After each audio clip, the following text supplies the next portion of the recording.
So we have Nicholas Sanders, Yucatan Beach and City Property, and I'm going to let him introduce himself because he knows more about himself than I do. But can you give us just a little bit of background on, where you're originally from, traveling to Merida? Did you travel here, settle here? What's your story? Hi everyone. Thank you so much for having me here. Um, so I'm originally born and raised in Indiana, and then I moved here directly from Indianapolis, and now I've been here for 12 years. Oh wow. And so the process of moving here, really came from one Saturday. I got home 6, 7 o'clock in the evening. At that point, I was supposed to be working a 9 to 5 job, so you can tell from here I'm working some major overtime. And at that time, my partner was like, if we lived in Mexico, you wouldn't have to work these crazy hours. And so the next day, I was working again, and Sundays, luckily, was a day where I just had to be there. I didn't actually have to work, so it was kind of like a nice day. And I Nice. spent the day searching about living in Mexico. And I went home that night, and I was like, "Hey, let's do it." And they're like, "Well, do what?" I was like, "Let's move to Mexico." And 2 years later, I was living in Merida. And we did a lot of research online, like most people do, Mhm. but we did do a long vacation in Merida before we moved here to make sure we did want to be there. And we came, we loved it, and we jumped into it. We were just kind of ready for a change. We were just a little burnt out. I was only 30 at the time. Burnt out, just the grind of working Yeah. and being broke, basically. So How long was the initial vacation that you took? it was 2 weeks. 2 weeks. Okay. So yeah, that's most people think like 7 days long vacation, but 2 weeks that gets you a little like it gets you past that initial vacation period. And you're like, okay, so now I have to figure out what I'm going to do. Yeah. And Merida was a different world back then. I mean, there was a lot less anything not you could take it. And I'm not saying I don't love the culture and the food and stuff, but that's what it was. If you Mhm. didn't love it, you weren't coming here. You weren't like, oh well, there's Santa Lucia and there's Calle 47. I mean, none of that existed. It was hole in the wall cantinas and mostly small little eateries and stuff. So Centro has really changed. Merida has really changed. Not that I still don't shop at the markets and shop at the small stores and Mhm. eat at the little taco places, but one thing I do love is all the new restaurants. I mean, that's one thing that has really kept me here. And actually, one thing that brought me here too is when I came down here 12 years ago, what I saw was Merida was about to change, and it did. And I had a thought that I needed to be someplace that was going to grow and change, where I felt like Indianapolis was kind of stagnant for me, and it worked out. Yeah. So Well, it's interesting that you say that because like where we are and obviously like the Calle 47 area is like that there's a lot of things that have changed and a lot of things that are still building, but it's nice to be able to have the little places, but there is also truth in the fact that it's nice to be able to go up to Costco and you mentioned the restaurants that weren't there. My first thought was Texas Roadhouse. It was like was there a Texas Roadhouse there when you first got down? even McDonald's was kind of new. McDonald's had Oh the wow. weirdest, and it was expensive. I was like, let's say at McDonald's, like, do we have the money? It was like, well, also when I moved here, it was the dollar was 1 to 11, and I just remember McDonald's having the smallest menu. I was like, what is this? What's going on? I thought McDonald's was like international for decades, Nice.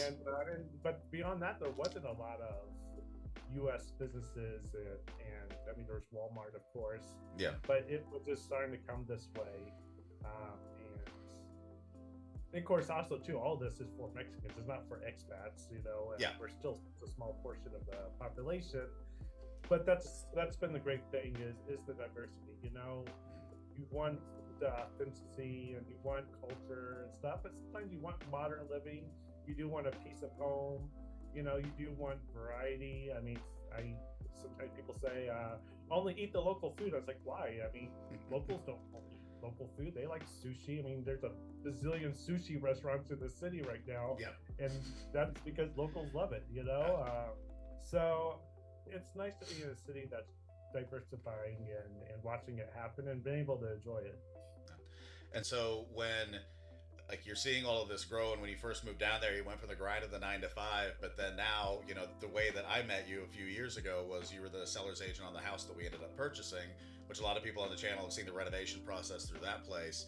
And how did that transition go, where you went from the grind of the 9 to 5 to we're going to move to Mexico to, oh, I'm going to also sell real estate while I'm down here? Yeah, well, that was not the original plan. Of course, that's life, I guess.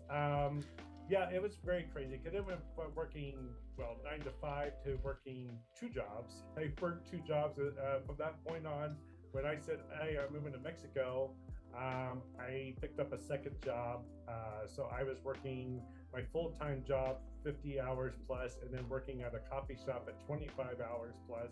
So I would leave at like 5, 6 a.m. and get home around 1 p.m. I mean, I slept like 4 or 5 hours a night for 2 years. And, we had a date and somehow we managed to hit it.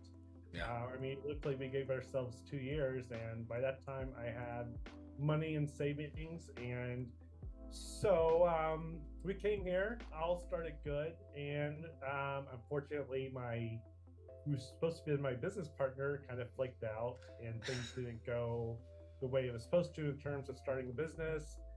And so the first couple of years was very chill and kind of like more like a vacation. And then it was finally like, okay, I need income. I need a job. We're not starting this business. What am I going to do? And that's where real estate came in. I was actually approached by an agency to come work for them, and I took them up on their offer. Gotcha. Same agency that you're with now, or a different one? A different one. Different one. Okay. So what was the trend like when you start selling real estate in Mexico, as opposed to, I assume your previous job 9 to 5, that was not selling real estate in the U.S. Correct. So, go ahead. So in the U.S., I mean, what I did in the U.S. makes doing real estate here much easier. So in the United States, I was working in marketing. I have a degree in photography, I have a degree in design. Okay. Yeah. So here in real estate, where you kind of have to do everything, there's a lot less resources, and you have to do your own photography and this and that. It's now I find that I can apply all these skills that I did in Indianapolis for 10, 12, 14 years, whatever it was, and make money with it on top of everything else I have to do as a real estate agent. But it definitely was not what I expected. I think most people really think that being a realtor is just, you put a house on the internet and the money just flows, but it's really a lot harder than that. Yes. I worked 6 days a week, and 6-hour day would be a dream. It's 8, 10, 12-hour days. Yep. Waking up early, still responding to messages late. So it's crazy, and not that I don't enjoy it. Right. One thing I love about it is diversity. I mean, I love the fact that I'm still using my skill set from, what I got my degree in terms of photography and stuff. So in a way, I'm using my original passion of my youth, but applying that to, my professional real estate work. And so, kind of going to what you're asking me, I did start with a previous agency, and it was not what I expected. We were supposed to get training, and they're supposed to help us do this and that, to learn the ropes. But really, I just felt like I was thrown to the wolves, and defend for yourself. And there's a whole long story that I really don't want to put on the internet. That's fair. So finally, things fell apart, and I found myself, luckily, with my reputation intact, and found myself interviewing with multiple brokers. And at that point, Elizabeth Rodriguez, the broker of Yucatan Beach City property, really stood out. At that point, because I had this year of experience. Yes. I really knew what I wanted if I was going to move forward to the next brokerage. And, my experience working with Yucatan Beach City property was a 180. I got training, there was structure, there was support, and Elizabeth has been my mentor. Yeah.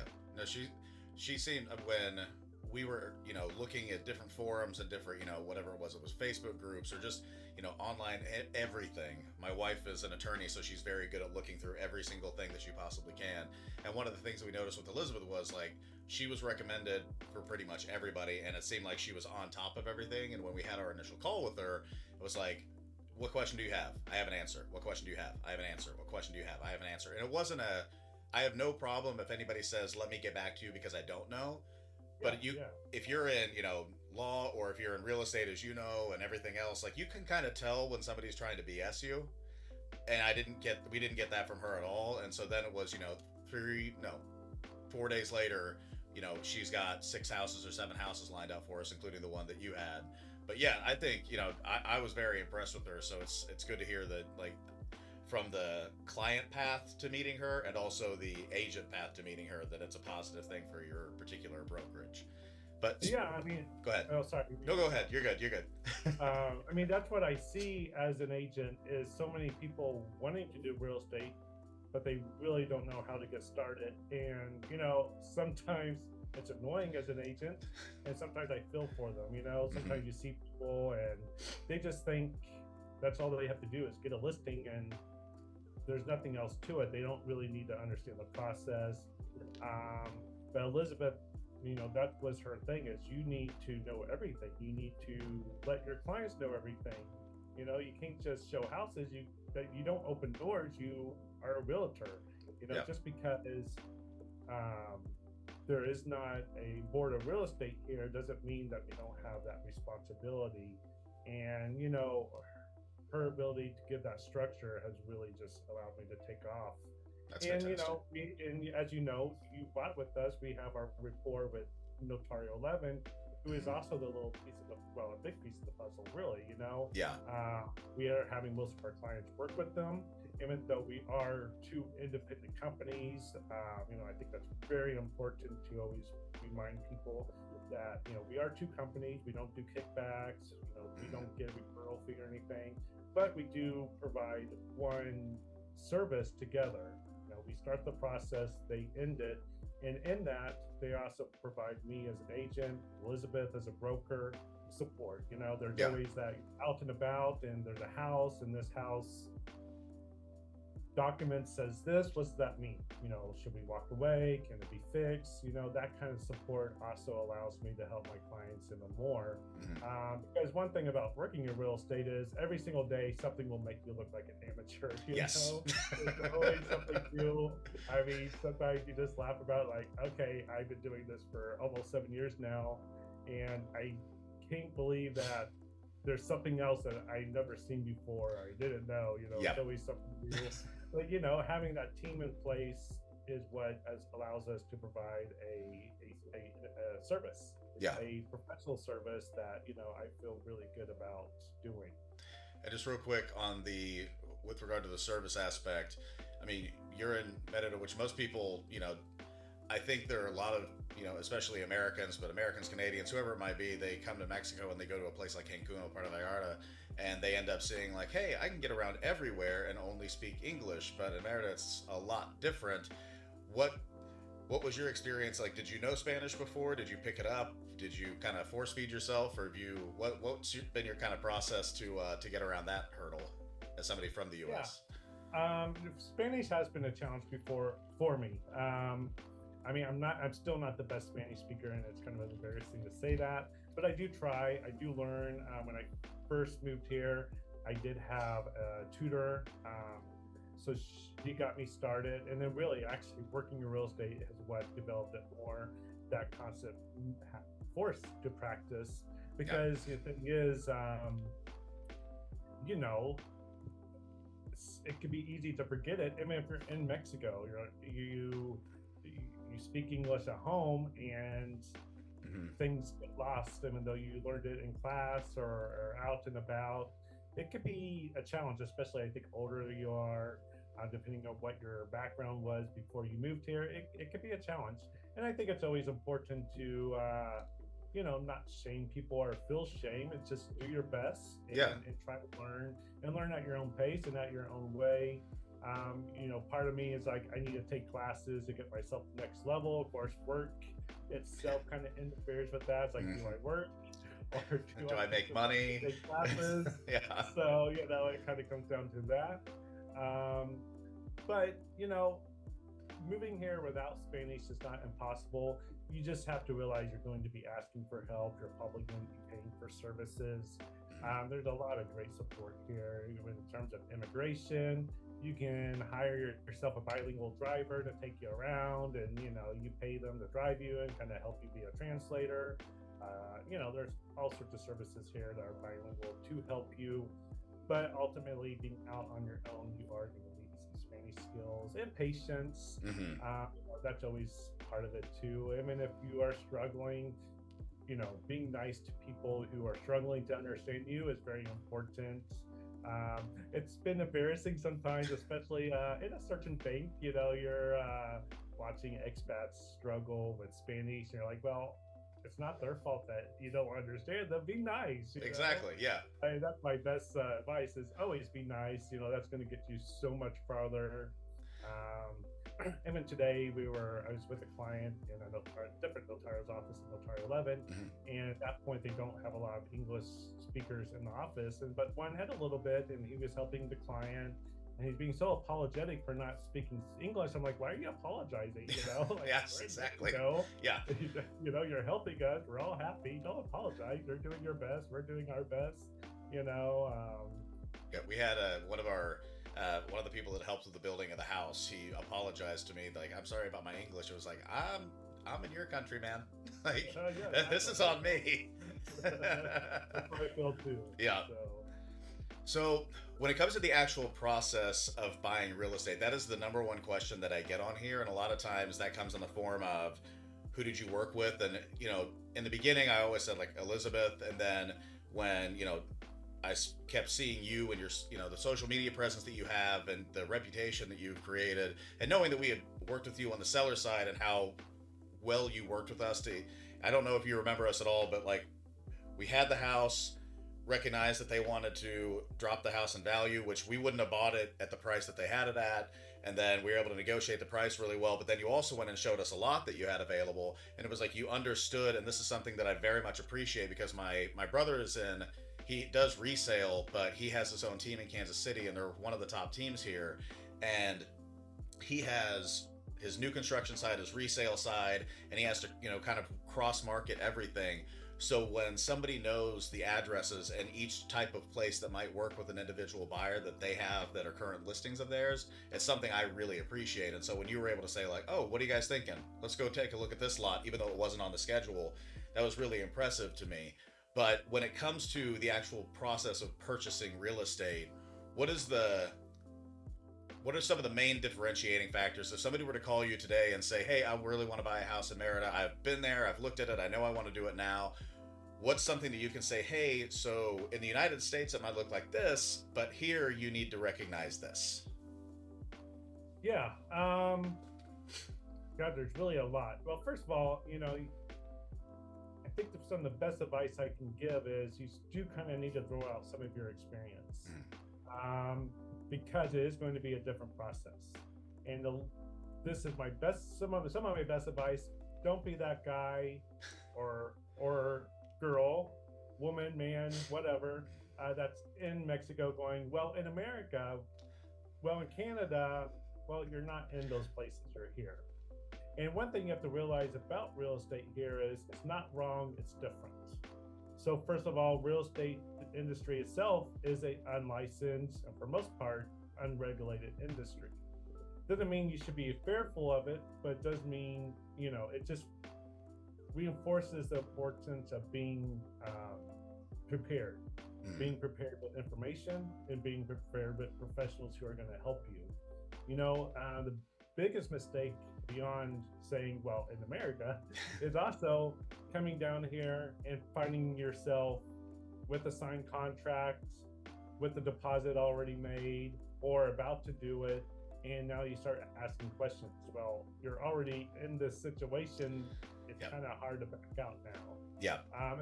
So So really, my opinion is before you even get on the plane, contact people. Even if you're not sure if you're going to buy, not even sure if you're going to live there, just say, hey, we're coming into the area, we're exploring it.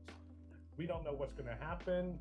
Can you give me some information? If we need to, can we meet with you? I do all sorts of consultations, and I've had people come back to me 2 years later and say, hey, we're ready to buy now. I was like, okay, let's do it. Yeah. And at that point, I just need to update them what might have changed in that time frame.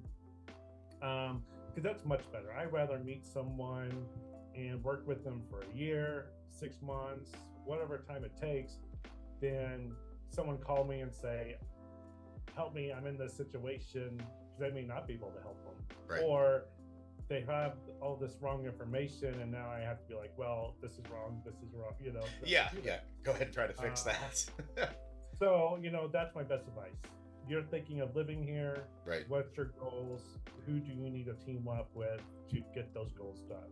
Perfect. Not everyone wants to work with a realtor. I'm not going to take that personally. At that point, find yourself a notario. Let them know you're coming.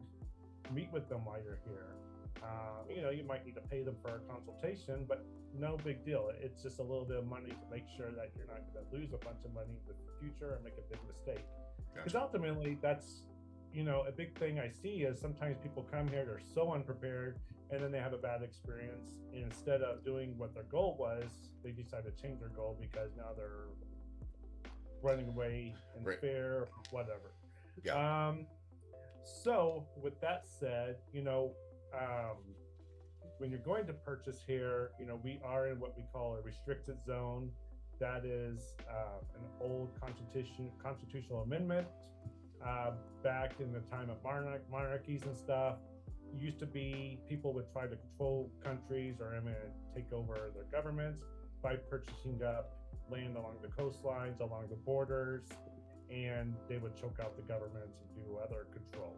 So Mexico, United States, Mexico, and France all wanted a piece of. Mexico came up with this restricted zone, and now the solution for foreigners to buy in this restricted zone is the fideicomiso. And so basically that means that when you purchase a property here in the Merida area or along the coastline, you're putting your property in a trust. That's also something very important to know. You don't want to be a showing and someone be like, hey, have you heard about a fideicomiso? And you're like, what? Yeah. What is that? Yeah. Not with my buyers, but someone calling me up and saying, hey, will you show me a property? I'm meeting with them the first time in a house instead of before. Right.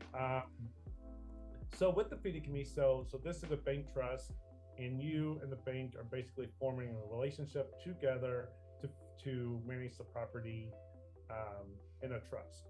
The bank facilitates the trust. As you know, trust requires an entity to hold it, and you are the beneficiary of the trust, meaning that you have all rights to the property as well as all responsibilities. You're going to be responsible for taxes, upkeep, and everything, but as well as you're going to be the one that gets to enjoy the property, rent the property, and have control over the property. It's also very important to remember that having this trust does not make the property a asset of the bank. Some people like to say, well, the bank is going to be the owner, but that's not really true either. The bank doesn't really have the power to liquidate the property as an asset or anything like that. You have control of it. You can actually, if needed to, this happens right now with Scotiabank, you can take that trust and move it to another bank. We usually tell people, because it's easier to explain, we're canceling the fideicomiso and creating a new one. Yeah. So you're still actually just moving the trust from Scotiabank to a new bank. That's typically Monex, and there's a couple other banks that are preferred these days as well. And the notary office is one that usually makes all these decisions on which banks are going to be used. And then if the buyer is like, well, I really like to know more information about why, who, which banks we're going to use. Right. Of course, we can sit down and have this conversation at any given time. So we're past the fideicomiso. So do we want to run through just an example of somebody contacts you, and we've kind of gone through it already, so we can make it pretty quick, but somebody contacts you, whether it's they've been looking for a while or they haven't, what's your your particular process of purchase between the initial contact, figuring out what they're looking for, because I know that one of the issues that we found was that a lot of the houses that were available on certain websites, and I won't call them out on here, were not available and hadn't been available for like 2 years.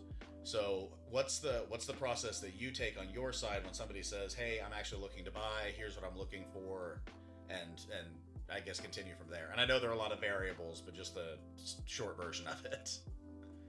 Yeah, so we've already gone over kind of like, what the restricted zone is, what the fideicomiso is. So when someone first contacts me, the first thing I say is, okay, the first thing they do is say, Nicholas, I'm looking for this, this, this. I'm like, okay, stop. Let me send you an email and let me send you all this information about purchasing. And then let's talk about it. Let's talk about the fideicomiso and then let's talk about closing costs and everything. So the first thing I do before we start talking about properties is making sure that they realize what they're going to get into. They realize, they're going to be buying this property, out of their own resources. There's going to be no financing involved or anything. Yeah. If there's financing involved, they need to kind of really go back to the table and work it out on their own. As an agent here, I really can't do much to help with financing. I can always give a few referrals, especially if they want some kind of mortgage based in Mexico. There's not a lot of financing options here that are really good. Especially for non-residents, right? I mean, yeah. I mean, there are some cross-border mortgage companies, and they're still not worked out perfectly. I mean, I know some people have had success with it, but once you look at, closing costs here are already relatively a little bit on the high side. Yeah. So once you take that into account, and then you add closing costs for financing on top of that, it gets a little high. I actually had a client about 2 years ago. They were like, Nicholas, I really want to do a cross-border mortgage. Like, do you need to? It's like, no, I just don't want to have to dip into some of my equity in the United States. And so he did everything he needed to do. He came back to me. It's like, so what's your closing cost going to be? And it was shocking. It was almost double of what it would be if he just came to the table with cash. Right. So I was like, go, you're in the States. Why don't you go get a home equity loan? You can do that. He's like, okay, that's, yeah. It went from it went from well over $10,000-$20,000, something like that, to like, I think it's like $3,000 or $4,000 to get an equity loan. Gotcha. So his closing costs is, shrunk down quite a bit. I mean, it's expensive to get a loan, period. Yeah. It's higher here. Yeah. Cause there's a lot of third parties involved when you're trying to do a loan cross-border. So once you tell me like, hey, yes, you've educated me, I know everything I need to know about purchasing, and that's a point where we start discussing what you want, what you need, and we start looking for properties. You just said it. It can be very difficult searching for properties for both agent and buyer. It's a very scattered market here. In the States, this is a great thing to consider too. In the States, most cities, there's a lot of real estate agents, but there's really large real estate agencies. Right. So you're familiar with these. You don't see a new real estate agency all the time. You're familiar with them because they're one agency who have dozens, if not hundreds, of agents working for them. So you have a lot of brand recognition. Here, it's quite different. I mean, a lot of times it'll just be an independent broker who has a company as a front, so they don't look like an individual broker. So here, an agency with 2 people would be on the large side. Yeah. With that said, it can be very scattered to find listings, and then where are they advertising them? So sometimes a client will see like, hey, Nicholas, how do you see this? I'm like, yeah, I never heard of that company. I've never seen that website before. Yeah, I do think it is a shock, if I can interrupt just for a second, but I do think it is a shock when you think about, like, in the United States, we'll have like all the brokerages around a certain area. Then they have the multiple listing service that holds all of those listings. So it's so easy to just go through and be like, I'm looking for a 3-bed, 2-bath with a 2-car garage in this neighborhood, and click, and you have an entire list full of all those houses because everything is like brought together. It's not like that in Merida. Exactly. Yes. Yeah. There's no MLS here. That's another big factor to consider. So with that said too, houses can have multiple listing agents. So sometimes you'll see the same property more than once, which also can be kind of confusing if because sometimes you may not even realize it's the same property with the photos, and sometimes if the information's inaccurate. Yeah. I mean, things are always improvement. But I remember when I first started, people would be like, "Steps of this and steps of that." I'm like, "Steps? That's like 4 kilometers away. How many steps do these, like?" Nice. So, and then it makes people confused. Like, well, this says it's steps away from Santiago. I was like, yeah, but it's Many 5,000 steps. steps. Yeah. Like so. You're half a golf course away from it. So, and I find it's much better than it used to be, and also now there's since I started, a company opened up called Easy Broker. This really helps manage the Mexican listings. It's a really great resource for agents. I love subscribing to it. So it allows me to search most Mexican agencies' listings. Usually, I find if they're on Easy Broker, they're serious, and that's who I want to work with. And I can find about 90% of the market on there, and then I'm just missing a few stragglers. But buyers, really, my point is buyers should realize that they may be finding the houses as well. And they should be patient with that. Yeah. And also with that process, if they're working with an agent, they want them to represent them, and they're going to send these listings to the agent. The agent's going to make contact. The agent's going to make inquiries, ask the questions. Because also here too, the way it works is, and this is also why I'm kind of telling just a minute ago, find yourself representation before you come here, is because once you contact that agent and you say, hey, is this available? Well, now you're their client for that house. Yeah. And now you're stuck with them regardless if you want to or not. And Okay. maybe that's not a bad thing. Maybe you just fell into a good agent, but also there's a lot of agents, good agents, that still are not familiar with working with foreigners. Mm-hmm. And that's a point I should have said a minute ago, and kind of mixing in with this other point we're trying to make is, foreigners are a specialized industry here. We are less than 1% of the industry. So we're not a common buyer. Yeah. And I'm not saying we're special in the way we are privileged, but we're special in the way that we are not common. And the fideicomiso process and all this is it takes experience. Yeah. You want to make sure someone understands what's going to happen. Yeah. So back to to be talking about, you're finding a house. So you and the agent are going to search for homes. You're going to come up with a list, and you're going to go out and you're going to do showings. From that point, you do find a house that you want to buy. There will be an informal offer process, meaning you don't sign the offer. It's informal. At that point too, if you want or need to do an inspection, you would schedule it about that time as well.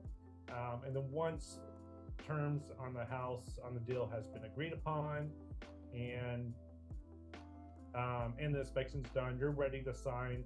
That's when the contract of purchase will be presented to you. This is called a promesa in Spanish, and this will be the document that binds the buyer and seller together.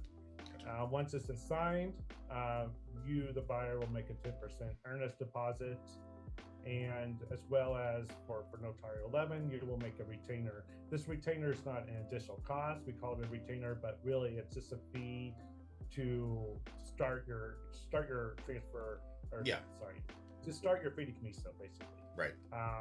And then it gets applied to your final closing costs. Because the fideicomiso, like you said in the beginning, or like you said earlier, is a trust, so they need to make sure that that process is started. It's basically like, here's the money to start the trust, and then we'll eventually figure out the final costs. Okay. Yeah, if you really want to know what that first money is for, actually it's for a permit with the federal government that says there's a foreigner, they want to buy a property in the restricted zone with the fideicomiso, and we want a permit for this. It's not a permit like a construction permit that could be analyzed and rejected and modified. Right. It's just a formality. Mm-hmm. You submit all this, the notarial office knows what to do. They submit it. It gets approved 100% of the time. Yeah. And sometimes I tell people this, and they're like, well, what happens if I don't get it approved? It's like, well, it's not an approval process. It's just a formality of... It's like a license on a boat. Yeah. Exactly. Like, just stamp it and send it through. Exactly. So again, so you sign the contract, you made your deposit, the retainers to the notarial's office. At that point, the property's off the market, and now we're just at a waiting game. Typically, with a foreign buyer, you're looking at about 45 to 60 days until you're ready to close. This is the time to make sure everything is properly done. You do want to be a little cautious of anyone's like, oh, well, we'll close you in 20 days. Like, well, why? Why are you rushing this? Right. So I've actually heard people complain that notarios take too long, but they're doing their job. Right. You want everything done correctly. There's no reason to rush. Yeah. And it might be a slight red flag if someone's trying to rush it too much. So the notarial will go to work. They do everything that's equivalent, or they should be doing everything that's equivalent to a title check. They're making sure there's no debts. There's a certificate of no debt. This makes sure that there's no bank debts, there's no government debts. They'll make sure that your utilities are paid in full before you take over the property. Once the property is ready to close, all the documentations are in place. Notarial 11, their process is they send out a closing statement. This is two documents. One document is an itemized statement that shows everything you're paying for, and another statement of, okay, now you're sending your money and this is where it's going. So you'll see, hey, this is your 10% deposit that's already here. Now we're going to send some money to the realtors and blah blah blah. It's like a HUD in the U.S. Exactly. Like your final HUD. Yep. So once you get your closing statement, you're expected to send your final payment. Once your final payment is with the notarial's office, at that point they'll schedule the closing and everyone goes to the office. At the closing, the notarial's office will send the seller the money. By the time we're done filling out all of our forms and signing everything, they'll say, hey, the money's in the seller's account. You sign the title, boom, you're done. This is typically like a 1 to 2 hour appointment. Yep.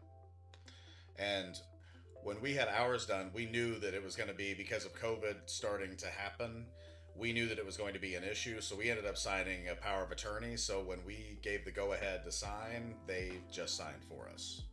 Yeah. Oh yeah, back in those days, it was basically, it almost wasn't a choice for a while. There was a while I was like, hey, you want to buy a house? Okay, we're doing the power of attorney because, we don't know what's going to happen. So yeah, but it is definitely like they still have to give, like, you have to give approval for it. It's just one of those things, like when we signed the original document, everybody kind of saw where things were going. It's like, you might want to sign this just to confirm so you don't have to come back. And that was very lucky on our part that we did.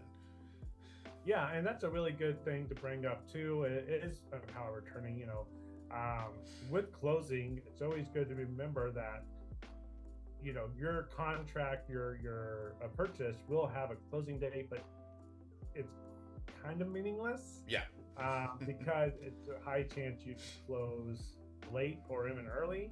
And so some people are like, well, when should I book my flight? It's like, well, you can book your flight, but there's still a chance that you may not close during your trip, especially if you're planning on a short trip. I'm going to come down for 4 days and sign. Like, well, that's a really narrow, small bullseye to hit. Yeah, exactly. As hard as we'll try. So with a POA, you can, at that point, you don't have to attend the closing. Yeah. And typically what this is a limited POA, power of attorney, that's issued to the notarial's office. It's property specific. And like you said, there's letters of permission that's signed with this. I give you permission to sign. I give you permission to release the money. It's very limited. So, you find out a bank account was opened up in Mexico in your name. Well, the notarial's office didn't do it because the power of attorney did not give them the power to do that. Exactly. And it's also one-time use. Yeah. So one time a client was like, hey, I issued them a power of attorney to purchase this property. Can I use it again? It's like, no, it was a one-time use. Yeah. And it's not expired. You'll have to issue a new one. But it's really fantastic. And also, I think it's the best way to do it too. If you want to do a power of attorney, sometimes people want to use a friend or acquaintance, and I get the comfort in that. But it can be also, that can be problematic as well as, your friend goes on vacation. Your friend themselves doesn't understand the process. So now they're in closing and this is happening. They're like, yeah, I feel like this is wrong. Now they're making you feel stressed. Exactly. So it's nice to have a professional. Yeah, exactly. Yeah, exactly.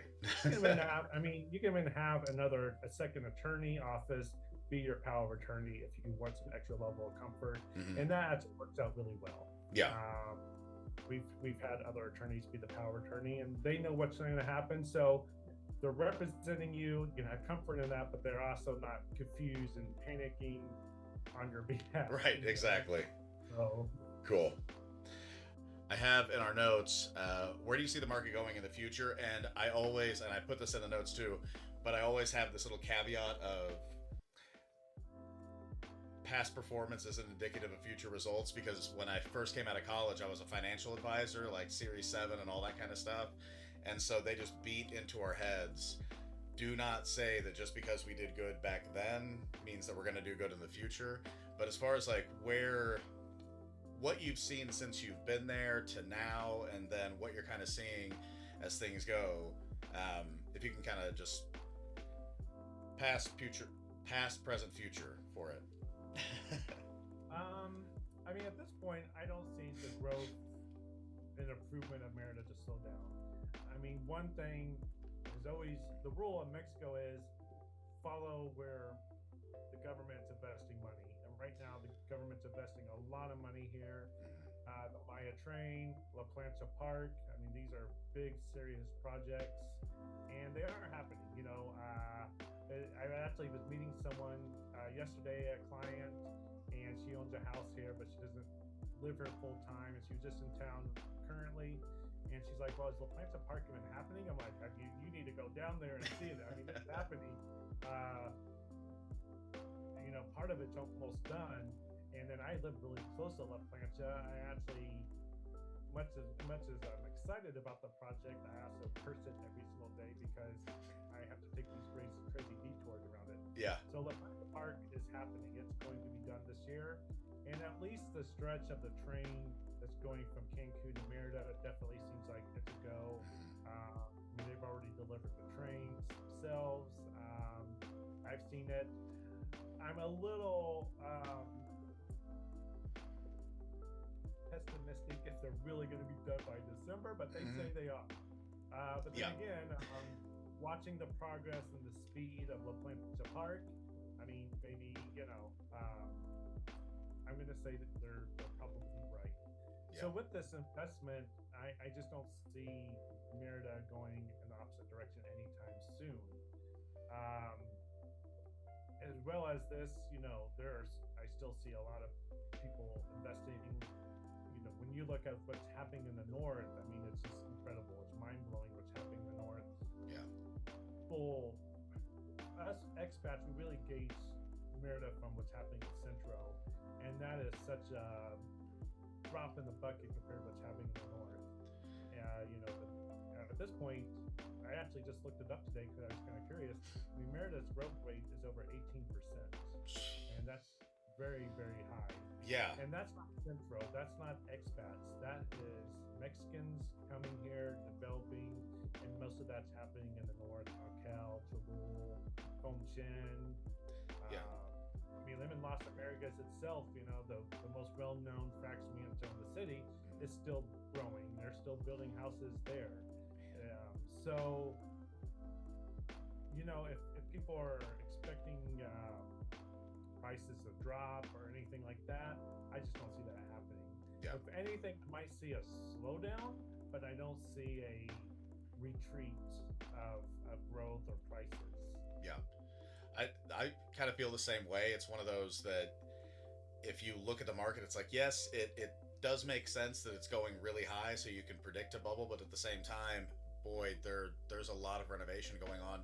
And one of the points that you just said was something that I've tried to explain to people, because through our architect, I've heard a lot about this as well.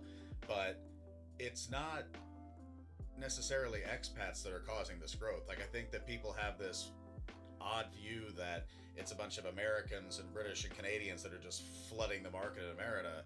That's not the case. Yeah, especially new construction is a great example. So let's say at Pravada, I get someone, "Hey Nicholas, I really want a gated community, and what about those gated communities geared towards Americans?" I'm like, there are no gated communities geared towards Americans or foreigners, period. almost every gated community probably has a foreigner or a few foreigners living in there, but out of 200 homes, you're looking at maybe one, two, four. Hmm. So again, that small percentage. Yeah. So there's just no way that foreigners are keeping this market going. No way, like just like there's no way there's enough foreigners here to keep Texas Roadhouse open. I remember when it first opened up and people were like, Americans are ruining Merida. I'm like, but this isn't for Americans. This is for Mexicans. And you go there, who's all eating there? Mexicans. And it's a thing, who's Yeah. buying these homes? Mexicans. And so that's always keep important. We are such a small portion, and that for me is what makes Merida attractive for us is we don't have to feel like we are changing the city. We're just taking advantage of what's happening to it. It's improving, and it's great to be a part of it. And that's how you have to look at it: is you are contributing to the city that's growth. You're coming here, you're investing, you're spending money, and you're giving people opportunities. You buy a house and you're retired. Well, you're hiring pool guys, you're hiring a maid, you're hiring a handyman, you hired an architect, you hired an attorney, you hired a realtor, you had to furnish it. Yeah. All these things are contributing. You're not creating something bad. I also hear people always complain about gentrification, but I'm like, but I don't sometimes people understand what gentrification is all the time. There can be situations where it's negative, but this is a pretty diverse city. We're not talking about a small little beach community that exploded overnight. Right. It's a different animal. This is an established city, and we're just kind of coming here. And there are small parts of the city that we have caused an increase in value, but it is very small. We're talking about a portion of Centro, not even all of Centro have we really caused a major influence on. So, I don't think we need to feel bad. I don't think we feel ashamed of coming here. And by far, I don't see any type of bubble or any bubble caused by foreigners. Yeah. What I see happening is there's so much growth in the north that for me it's a little bit of a strain on what Merida has to offer, especially actually my contractor said something I think is very significant. The local stones that Merida are known for are creme de Maya and some of the other stones.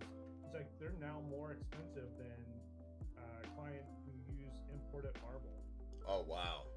The reason for that is the demand, and that demand is coming new construction.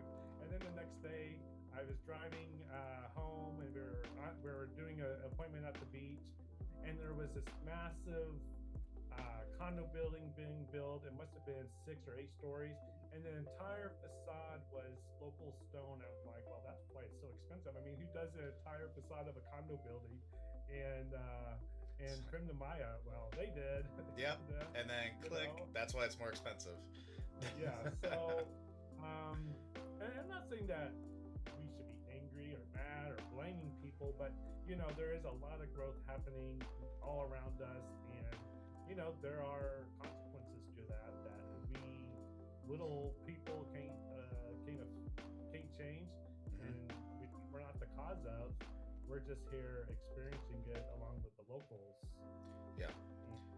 And when I hear things like that, and the gentrification side, and the idea that one side is increasing prices, the one thing that I also try to say is, while real estate may be increasing in price and value because of stone, like you were talking about, and a bunch of other random things, I'm also always surprised at the idea that it's like I feel like some people think you can't live on a budget in Merida anymore. It's like, no, the real estate might be expensive, but let me tell you about, the corner shops and the food. Like if you know how to not go to, and I keep bringing this up, but if you understand how to not go to Costco every 5 minutes, like you're going to be just fine. Just down the street from us is the Chimbeck Market. And it's like, I can get an entire week's worth of groceries or a few days worth of groceries right in that little square block, and I'm good to go. Like, I'm fine for the rest of the week, and I'm not spending, a fortune on it. Well, that's a very good point. So, I think I kind of hinted that, my first broker, I did not have a good experience, Hmm. and I went through a tight financial time, and I completely shopped 100% at the main market in Centro. At that time, I had several dogs too that I had to feed, and I bought everything from there. And first of all, I ate very healthy. Hmm. I lost a lot of weight. I didn't feel like I was sacrificing my health or anything to eat cheap. Yeah. And I was just I was like, oh my god, I'm gonna run out of money. But it was so cheap to shop at the market that I was like, okay, I'm good. I'm fine. I'm gonna get myself back on my feet. The Yeah. money I have will survive. I'm gonna get things turned around, and I did. Yeah. Now not that I'm wealthy or making a lot of cash, but now in overall, we can eat at a nice restaurant. I don't stress about it at all, and we balance it out by trying to shop locally. We shop at Olimont Market on a Hmm. regular basis. They all know my. Actually, the main market knows me by name. The Chin Betch Market knows me by name, and Nice. the Olimont Market knows me by name. It was actually kind of embarrassing if I go to the chicken place and at the main market, and they'll all yell Nicholas, and they'll be like, "Why haven't you been here?" And it's embarrassing because everyone's like, "Who is this guy? Why do they give us such a fuss?" But I used to It's be there me. all the time because I used to feed my dog raw chicken to get by, and so I was there a lot. Yeah. Dogs you don't do. Well, that's awesome. Just kind of finishing up, I had the last thing as the lifestyle of Merida and Yucatan, and I think throughout this conversation we've kind of hit it. But just to kind of like finish out our talk here, our conference call, what is like when you think about Merida, when you think about people moving there, whether it's from a real estate side or travel or whatever it is, what is if you were I don't want to say to pitch Merida, but what is the thing that like when you go to bed at night and you're thinking about like I've made the right decision because I'm here, what is the reason that you're putting through your mind? What are you telling yourself? I mean, really, what I feel like is life is easier here. I just feel like, I feel like in a way, affordability shouldn't be the driver, but that really makes it easy to live here. And with that said, the ability to live affordable with everything Merida has to offer, you can go out and have a really great meal for cheap. You can go out and have fun for cheap or even for free. I mean, Merida does provide a lot of culture for very little. I mean, Yeah. go out and go to an archaeological zone and hit a cenote. It doesn't cost much money. I mean, Yeah. think what that would cost in the States to do that. I mean, So I mean, much. go to a state or national park, if you're looking at what $20 a person these days to enter, that adds up. And then Yeah. you need to stop at the gas station to get snacks and fill up. I mean, all these things can be so expensive compared to here. Even going to the movie theater here, you want to go to the VIP. I mean, you spend a third or a quarter of what you would do. So, affordability, just that easiness to live here is fantastic. Yeah.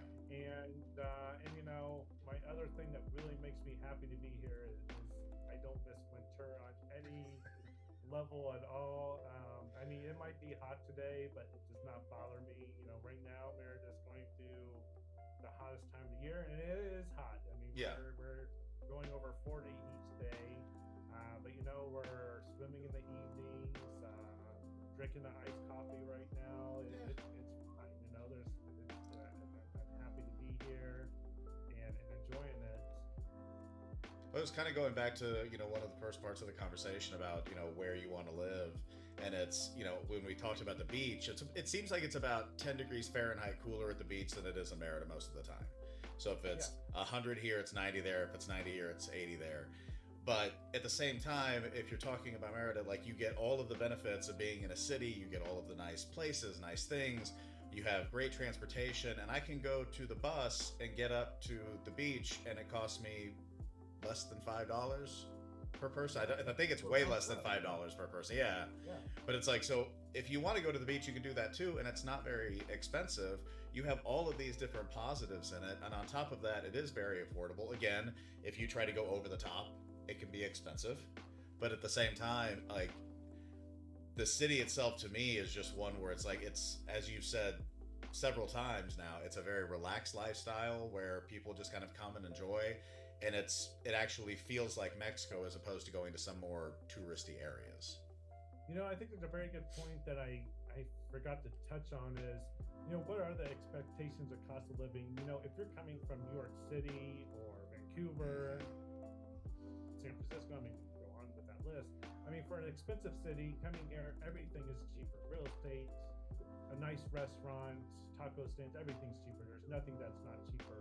But when you're coming from, let's say, well, Indianapolis is a great comparison where I'm from, or I'm in a small town, whether you're Canada or United States, you are coming from a smaller community, especially in the middle of the country, you are going to find a sticker shock for Merida. You're going to be like, well, I'm saving that much money on a house. Right. Maybe I'm paying exactly the same amount. I mean, I could go buy a house in Kokomo, Indiana, where my mom and sister live, and spend a lot less than I would here. Yeah. Now, do I want to live in Kokomo, Indiana? No. Exactly. But at the same time, now, let's say, okay, I own my home in Merida, and okay, I'm moving from this affordable city that Nicholas is referring to, but now where does my costs, my savings come in? It is that daily cost of living that they're going to save money. Going out to eat, your utilities on your house, your maintenance on your house. There's a bit of a balance with maintenance. I mean, there's a lot of maintenance here because of the tropics, but at the same time, it is cheap to do. Yeah. If you want to retire, you can actually afford to have a handyman compared to the States. Where you are the handyman. Yeah, you are the handyman. How often you say, hey, I want to paint the outside of my house? Well, you would do it yourself. Exactly. Unless you were well off financially in the States, you would never hire someone to paint that outside your house or inside your house or do small repairs or something like that. You would take care of all that yourself. And here you can really just say, hey, you know what? I got other things to do. Maybe that other thing to do is sit in the pool. Yeah. Because I've done that. Right. I swam in the pool while someone's fixing my house. Yeah. And it's also, you're paying that person to fix it. I mean, that's somebody that wants that. Going out for a nice meal, I mean, it's a third of the cost of the States. You can have a fantastic meal. And I mean, I remember last time I was in Indianapolis, I blew through $1,000 so quick. It was insane. Yeah. And I remember when I came here, well, that was, of course, over 12 years ago, we came down with $1,000, and I think we came back home with 500. Yeah, so, exactly. Yeah. Well, that's awesome, man. Is there anything else that you want to say to the people? I mean, since our main point of real estate is, again, be prepared, do your research. I think it's a mix too, don't ever just go all by social media or all by friends or all by internet. You do need some professional assistance at some point to make sure what you're hearing and everything is correct. Because one thing too is, I mean, things change. Mexico will change overnight. They'll change the tax laws overnight. They'll change the tax rate overnight. They don't say, hey, next year we're going to do this. It's like, oh, by the way, the acquisition tax is different, and they did that right after Christmas. Yeah. So it's important to make sure you're working with people that are keeping up with this, because your friend or your acquaintance that bought a house 5 years ago, their experience is going to be dated. That blog that was done in 2018 is going to be dated very quickly. So don't ever dismiss your need to reach out to professionals and find out what is actually happening, what you actually need to know, and what's accurate.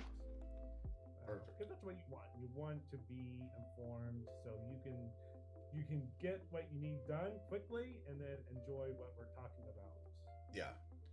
And so if they do need to reach out to somebody professional, I've got your information, the way that I'm recording this, like right down below you, so they should be able to get in contact with you. But what's the easiest way to get in contact with you? Is it phone, YouTube, Instagram? What's the best way if they want to reach out to you specifically? The best way is either email or WhatsApp. Okay. That way, if you call, I can't always answer my phone because I have a lot of appointments. So I am in Facebook Messenger. I'm pretty. It's great to communicate on.